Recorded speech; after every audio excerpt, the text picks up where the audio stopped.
ഭയങ്കര രസകരമായിട്ടുള്ള കുറേ കാര്യങ്ങൾ ഇവിടെ നടന്നുകൊണ്ടിരിക്കുക. ഞാനത് പറയാം. ഒന്നാമത്തെ കാര്യം കള്ളപ്രചരണങ്ങളാണ്. സർക്കാർ വന്ന് 1 മാസം ആകുന്നതിന് മുമ്പ് മുഴുവൻ നടത്തിയത്. വൈസ് ചാൻസലർമാർ RSS പരിപാടിയിൽ പങ്കെടുത്തപ്പോൾ അതിനെ ശക്തമായി വിമർശിച്ചു. ഞാൻ വിമർശിച്ചു. തെറ്റാണ്. വൈസ് ചാൻസലർമാരുടെ പദവിക്ക് ചേർന്നതല്ല.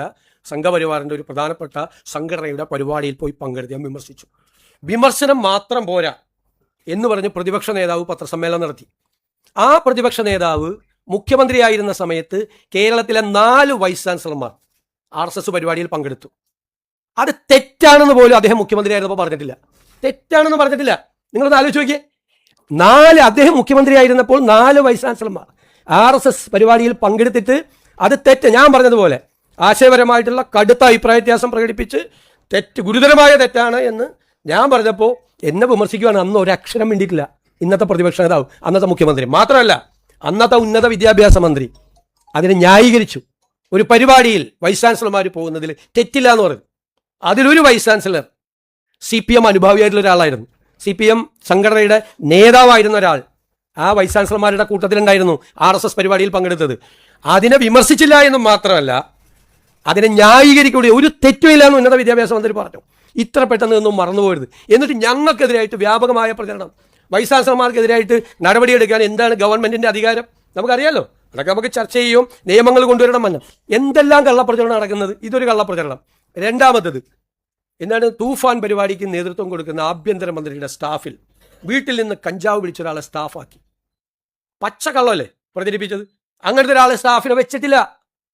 ഇപ്പോഴും വെച്ചിട്ടില്ല, അതിന് മുമ്പും വെച്ചിട്ടില്ല, ഒരു സമയത്തും വെച്ചിട്ടില്ല. ഞാനും ആഭ്യന്തരമന്ത്രിയും കൂടി ഇരുന്ന് ചിരിക്കുക. കാരണം അദ്ദേഹം തരുന്ന പ്രപ്പോസൽ ഞാൻ അപ്രൂവ് ചെയ്ത് കൊടുത്തിട്ടാണ് അദ്ദേഹത്തിൻ്റെ സ്റ്റാഫ് വന്നത്. അങ്ങനെ ഒരു പ്രപ്പോസൽ അദ്ദേഹം തന്നിട്ടുമില്ല, ഞങ്ങൾ അപ്രൂവ് ചെയ്തിട്ടുമില്ല. ഇല്ലാത്ത കഥ, ഇല്ലാ കഥ. മനസ്സിലാക്കിക്കണം. ഇതൊന്നും അല്ല. എന്നിട്ട് കുറേ മാധ്യമങ്ങൾ അത് ഏറ്റുപിടിക്കുക. മനസ്സിലായില്ലേ? പിന്നെ KSRTCയിൽ ചരിത്രപരമായ വിപ്ലവകരമായ ഒരു പരിപാടി സൗജന്യ യാത്ര നടപ്പാക്കി ഇല്ലേ? ആ സൗജന്യ യാത്ര നടപ്പാക്കിയപ്പോൾ സിറ്റി ബസ്, ഓർഡിനറി ബസ്സല്ല സിറ്റി ബസ്സാക്കി മാറ്റിയെന്നും പറഞ്ഞു വ്യാജ പ്രചരണം നടത്തി.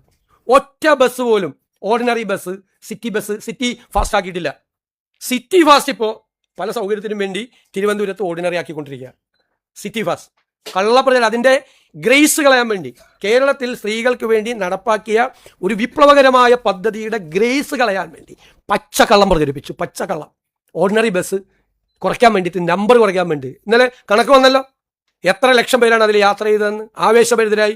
എണ്ണം കൂടിയിട്ടല്ലേ യാത്ര ചെയ്തത്, എണ്ണം കുറഞ്ഞില്ലല്ലോ, കൂടുതലേ ചെയ്ത്. ഇന്നലത്തെക്കാളും കൂടുതൽ ആളുകളല്ലേ ഇന്ന് യാത്ര ചെയ്തത്. നുണ പ്രചരിപ്പിക്കുകയാണ്. പിന്നെ വേറൊരു വാർത്ത, ഈ സഹകരണ സ്ഥാപനങ്ങളിലെ മുഴുവൻ ഫീസ് കൂട്ടി UDF സർക്കാർ വന്ന ഉടനെ തന്നെ വ്യാപകമായ പ്രചരണമാണ്. വ്യാപകമായ പ്രചരണം. ഫെബ്രുവരിയിൽ കഴിഞ്ഞ സർക്കാരാണ് കൂട്ടിയത്. എഴുതി വെച്ചോ, കഴിഞ്ഞ സർക്കാരാണ് കൂട്ടിയത് ഫെബ്രുവരിയിൽ. ഞങ്ങളല്ല കൂട്ടിയത്. ഞങ്ങൾ അധികാരത്തിൽ വന്നതിന് ശേഷം 1 രൂപ കൂട്ടിയിട്ടില്ല. ഇടുക്കിയിൽ ഒരു ഇക്കോളജിക്കൽ സോൺ പ്രഖ്യാപിച്ചു, പരിസ്ഥിതി ലോല മേഖല പ്രഖ്യാപിച്ചു. ഉടനെ ഇടുക്കി CPM ജില്ലാ സെക്രട്ടറി ഉൾപ്പെടെയുള്ള നേതാക്കൾ പറയാണ്, VD സതീശന്റെ നേതൃത്വത്തിലുള്ള സർക്കാർ വന്ന ഉടനെ ഇടുക്കിയിൽ പരിസ്ഥിതി ലോല മേഖല പ്രഖ്യാപിച്ചു. ഈ ഗവൺമെന്റ് ഒരു കത്തടപാട് കേന്ദ്ര ഗവൺമെന്റായി നടത്തിയിട്ടില്ല. ഇതെല്ലാം നടത്തിയത് ആരാ?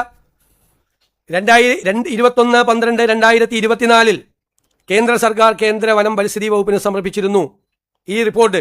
ഇതിന്റെ ഇക്കോ സെൻസിറ്റീവ് സോൺ പ്രപ്പോസൽ കേന്ദ്ര സർക്കാർ ആവശ്യപ്പെട്ട പ്രകാരമുള്ള സ്റ്റാൻഡേർഡ് ഫോർമാറ്റിൽ തയ്യാറാക്കി 2024 കൊടുത്തു. തുടർന്ന് 5/4/2025 ഇതുമായി ബന്ധപ്പെട്ട അധിക വിവരങ്ങൾ സമർപ്പിച്ചു.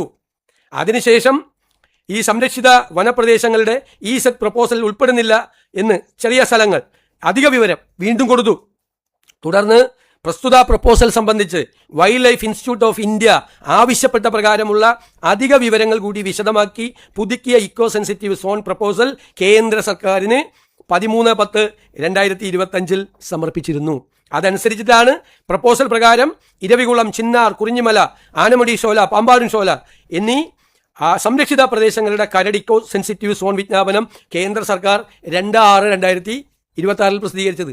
ഞങ്ങൾ 18/5 അധികാരത്തിൽ വന്ന ഞങ്ങളുടെ ഗവൺമെന്റ് കേന്ദ്ര ഗവൺമെന്റുമായി ഒരു കത്തിടപാട് നടത്തിയിട്ടില്ല. ഞങ്ങൾ അധികാരത്തിൽ വന്ന് 17ാമത്തെ ദിവസം ഇക്കോ സെൻസിറ്റീവ് സോണായി ഈ ഇടുക്കിയിലെ മേഖല പ്രഖ്യാപിച്ചതിന്റെ മുഴുവൻ ഈ സംസ്ഥാന സർക്കാർ കൊടുത്ത പ്രപ്പോസലിന്റെ അടിസ്ഥാനത്തില്ല.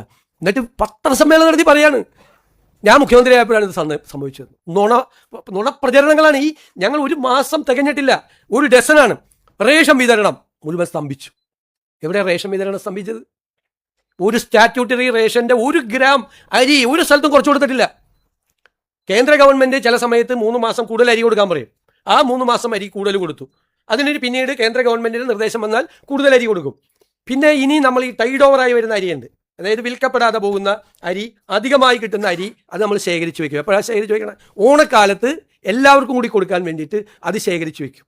എന്നിട്ട് വ്യാപകമായി UDF സർക്കാർ വന്നു, റേഷൻ വിതരണം മുടങ്ങി. വ്യാജ പ്രചരണമാണ്, കള്ളപ്രചരണങ്ങൾ നടക്കുകയാണ്. എന്തെല്ലാം കാര്യങ്ങളിലാണ് നടക്കുന്നത്? വ്യാപകമായി ഒരു സംഘം, ഒരു കാര്യം അവർ മനസ്സിലാക്കിക്കൊള്ളണം, ഇതുപോലെ കഴിഞ്ഞ 1-2 വർഷം വ്യാപകമായി കള്ളപ്രചരണം നടത്തിയാണ് PRDയുടെ കൂടി സഹായത്തോടു കൂടി. ഇരുണ്ട കാലം എന്നുള്ള ഒരു ഇതുണ്ടായിരുന്നു, അത് PRDയുടെ സഹായത്തിലാണ് ചെയ്തത്. എനിക്കെതിരായിട്ടുള്ള വ്യാപകമായ പ്രചരണം നടത്തിയത് PRDയിലെ ഉദ്യോഗസ്ഥർ കൂടി പങ്കെടുത്തുകൊണ്ടാണ്. സർക്കാർ ചെലവിലാണ് പ്രതിപക്ഷത്തിനെതിരായി അന്ന് വ്യാപകമായ രീതിയിൽ പ്രചരണം നടത്തിയത്. അതെല്ലാം ജനങ്ങൾ ചവറ്റുകൊട്ടയിൽ എറിഞ്ഞിട്ടാണ് ഞങ്ങളെ അധികാരത്തിൽ കൊണ്ടുവന്നത്. ഞങ്ങൾ അധികാരത്തിൽ വന്ന് ഇരുന്ന് തുടങ്ങുന്നതിന് മുമ്പെയുള്ള വ്യാജമായ പ്രചരണങ്ങളുടെ 1/2 ഡസൻ വ്യാജ പ്രചരണങ്ങളുടെ കാര്യമാണ് ഞാനിപ്പോൾ വിശദീകരിക്കുന്നത്.